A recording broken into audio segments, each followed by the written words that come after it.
Routine চেকিংয়ের সময় মুঙ্গিয়াকামি থানার আন্ডারে মুঙ্গিয়াকামি থানার অফিসার স্টাফরা যখন চেকিং করছিল তখন একটি গাড়িকে আটকানো হয়।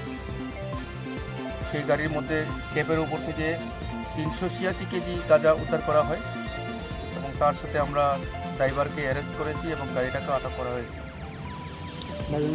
বাজার মূল্য 3 লক্ষ টাকার উপরে হবে। মুঙ্গিয়াকামি শান্তি হোটেল যে আছে এখানে বাজারের এখানে সিআরপিএফ ড্রপ গেট এর একটু আগে গিয়ে ওখানটায় আটকানো হয়েছে।